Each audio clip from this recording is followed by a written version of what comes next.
जंजीर से बांध के रखते हैं। अच्छा, और हाथी के ऊपर जो आदमी बैठा होता है वो तो बहुत तगड़ा होता होगा, क्योंकि हाथी तो इतना बलशाली, उसको कंट्रोल करने के लिए बड़ा चाहिए होता होगा कोई। नहीं सर, कैसा आदमी बैठा होता है? साधारण आदमी बैठा रहता है। साधारण आदमी बैठा होता है। चलिए, बहुत बढ़िया है। आप में से कितने लोग हैं जो हमारे भूपेंद्र सर को जानते हैं? भूपेंद्र सर को कितने लोगों ने देखा है? भूपेंद्र सर को, ठीक है, एक आम व्यक्ति हैं। मतलब भूपेंद्र सर जी की जो हेल्थ है, उस हेल्थ का व्यक्ति भी हाथी को कंट्रोल कर लेता है, पता है आप लोगों को? और क्या उसके पास में कोई तलवार होती है क्या? एक लकड़ी का इतना सा टुकड़ा होता है उसके पास में, लकड़ी का छोटा सा टुकड़ा, उसी से हाथी को काबू कर लेता है। क्या लगता है, हाथी कोई मतलब कम गुस्से वाला जानवर है क्या? हाथी चाहे तो उस व्यक्ति को पटक के मार सकता है कि नहीं मार सकता? आप सोचिए, जो हाथी शेर को मार सकता है, और हाथी से काम क्या क्या करवाए जाते हैं, हाथियों से पेड़ उठवाए जाते हैं, कटे हुए पेड़ उठवाए जाते हैं। सोचो पेड़ में कितना वजन होता है। जो उस हाथी को चला रहा है उसका महावत, क्या वो उस पेड़ को उठा सकता है? लेकिन हाथी अपनी सूंड से उठा लेता है, यानी कि हाथी में दम ज्यादा है। लेकिन फिर भी ऐसी क्या बात है जो उस इतने बड़े हाथी को एक दुबला पतला सा आदमी कंट्रोल करता है, वो भी एक लकड़ी के सहारे, और बांधता भी कैसे, एक पतली सी जंजीर से। तो इसके पीछे कहानी बताई जाती है कि हाथी को कंट्रोल करना इतना आसान है नहीं, लेकिन एक टेक्निक लगा के हाथी को कंट्रोल किया जा सकता है। वो टेक्निक क्या है कि जब हाथी का बच्चा होता है ना, छोटा बच्चा, उसी टाइम से उसको बांधना शुरू कर देते हैं। भाई हाथी का बच्चा वो भी हैवी होता होगा, लेकिन उतनी ताकत तो नहीं होती जितनी जवान हाथी में होती है। तो हाथी के बच्चे को जब बांधना शुरू करते हैं तो मोटी जंजीर से बांधते हैं। वो जंजीर इतनी टाइट होती है और इतनी हैवी होती है कि उसको तोड़ नहीं सकता हाथी का बच्चा। लेकिन वो कोशिश जरूर करता है तोड़ने की, क्योंकि हर किसी का, चाहे जानवर को चाहे इंसान का बच्चा, चंचल होता है, वो भागने की कोशिश करता है। तो जब वो बार बार पैर से तोड़ने की कोशिश करता है उस जंजीर को, तो उस जंजीर में एक प्लेट लगी होती है उसके पैर को बांधने के लिए। वो प्लेट क्या करती है, उसके पैर में घाव करना शुरू कर देती है, क्योंकि प्लेट पे नुकीली होती है। जैसे जैसे वो खींचेगा उसकी खाल उस पर टच होगी, कटेगी कटेगी कटेगी, और क्या होता है फाइनली, वहां पे जख्म हो जाता है। अच्छा, जानवर हो चाहे इंसान हो, जख्म होगा तो दर्द होगा कि नहीं होगा? और जिस जगह पे आपके चोट लग जाती है, वहां पे कोई हल्का सा भी छू दे तो कैसा लगता है आपको?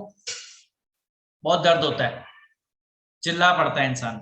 तो अब जब वो क्या करता है, उसके घाव हो जाता है, चोट लग जाती है, तो वो जो महावत होता है वो कभी भी उस चोट पे मरहम नहीं लगाता। क्यों नहीं लगाता? क्योंकि जब वो दोबारा पैर को झटकता है तो उसको दर्द होता है, और इतनी तेज दर्द होता है कि वो समझ जाता है कि अगर मैंने इस पैर को हिलाया तो मुझे बहुत ज्यादा पेन झेलना पड़ेगा। और कोई भी इंसान या जानवर तकलीफ झेलना नहीं चाहता। तो धीरे धीरे धीरे वो क्या करता है, उस पैर को हिलाना बंद कर देता है। ठीक है। और वो महावत इस चीज को देखता है, ये बचपन में उसकी ट्रेनिंग चल रही है हाथी की।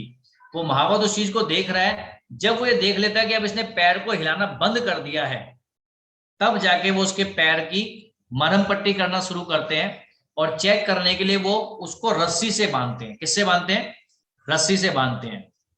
लेकिन जब वो देखते हैं कि अब इसने पैर झटकना बिल्कुल ही बंद कर दिया, तो वो समझ जाते हैं कि अब इसके माइंड में ये ब्लॉकेज आ चुकी है कि मेरे पैर में जो चीज बंधी हुई है, अगर मैंने उसको तोड़ने की कोशिश करी तो मेरे पैर में क्या होगा, बहुत तेज दर्द होगा। क्या होगा? बहुत तेज दर्द होगा। इसका मैं एग्जांपल आप लोगों को दे देता हूं। मान लीजिए हमारे घर में किसी बुजुर्ग व्यक्ति को, या हम में से किसी को, किसी ने एक दिन रात को कुछ हैवी खाना खा लिया था, मान लीजिए कुछ हैवी खाया, और उसी रात को हमें बहुत तकलीफ हुई, मतलब हमें बहुत पेन हुआ, हमारे हार्ट में वो चीज फंस गई है, कुछ भी हुआ। और डॉक्टर ने कहा यार आपने क्या खाया था, मान लीजिए हमने कहा हमने राजमा चावल खाए थे, उन्होंने कहा यार ये राजमा चावल रात को खाना ठीक नहीं है, आपको फंस गए थे। तो रात के टाइम कभी भी कोई राजमा चावल ऑफर करेगा तो क्या हम खाएंगे? हमें तुरंत वो अटैक याद आएगा अपना, आता है कि नहीं आता? कुछ दर्द है, पथरी का दर्द होता है, कुछ ऐसे दर्द होते हैं जो जब उठते हैं ना, तो इंसान तड़प जाता है। तो वो जब भी उस दर्द की बात आती है तो महसूस करता है। तो फिर वो क्या, जिंदगी भर के लिए उस चीज को अपने माइंड में ब्लॉक बना लेता है कि नहीं, मेरे को ये चीज इस टाइम पे तो खानी नहीं है। ठीक है ना? अभी ऐसे उस हाथी के साथ में होता है, वो अब ये समझ जाता है कि उसको ये नहीं पता कि जंजीर क्या होती है, रस्सी क्या होती है, उसको ये नहीं पता। उसको सिर्फ ये पता है मेरे पैर में कुछ चीज बंधी हुई है, अगर मैं इसको तोड़ने की कोशिश करता हूं तो मेरे दर्द होता है। और वो क्या करता है, जिंदगी भर कितना ही बड़ा क्यों ना हो जाए, लेकिन वो दर्द उसके दिमाग में बैठ जाता है, इसलिए वो कभी भी तोड़ने की कोशिश नहीं करता। नतीजा, वो हाथी बड़ा होता चला जाता है, बड़ा होता चला जाता है, लेकिन वो उसी रस्सी के सहारे बंधा रहता है। और मरहम पट्टी किसने की थी उसकी? महावत ने की थी। उसका ख्याल कौन रख रहा था? महावत रख रहा था। तो उसको पता है ये वो व्यक्ति है जो मेरी चिंता करता है, ये मेरा शुभचिंतक है। अब वो उसकी बातों को मानता है और रस्सी से बंधा रहता है, उसकी बातों को मानता है, क्योंकि खाना कौन खिलाता है? महावत खिलाता है। ऐसी तो आपके हमारे साथ होता है। हमें जो थोड़ी हमारी कुछ भले की बातें करने लग जाता है, हमें अच्छा लगता है कि नहीं लगता है? ठीक है ना। जैसे कोई हमसे थोड़ा सा अमीर आदमी, हमारे घर में कोई थोड़ा सफल व्यक्ति है, वो हमें बताएगा तो चिंता ना कर, तेरी नौकरी मैं लगवा दूंगा। अरे भैया आप तो बहुत अच्छे हो भैया, आप नौकरी लगवा दोगे मेरी, भैया बहुत बढ़िया है। हम पूरे दिन रात उसके गुण गाते रहते हैं, है ना।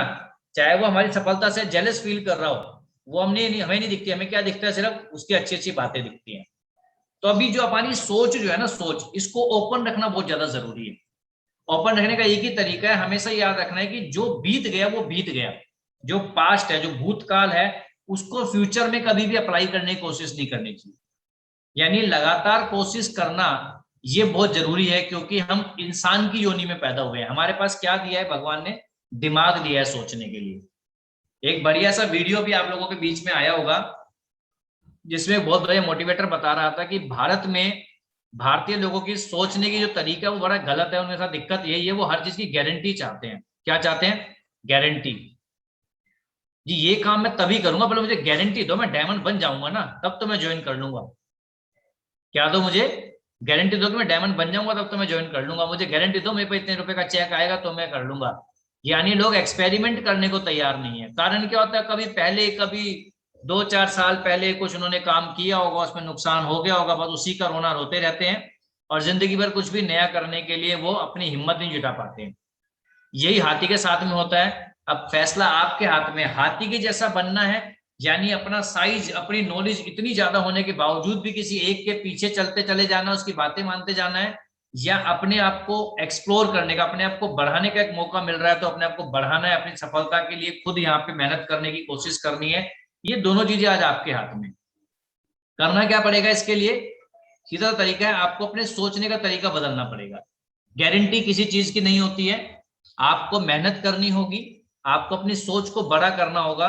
और इस काम में आपकी जो हेल्प करेगा वो क्या है? कुछ यहाँ की बातें हैं जो आप इस ट्रेनिंग में देखोगे, वो बातें आपको हेल्प करेगी अपनी सोच को बड़ा करने के लिए।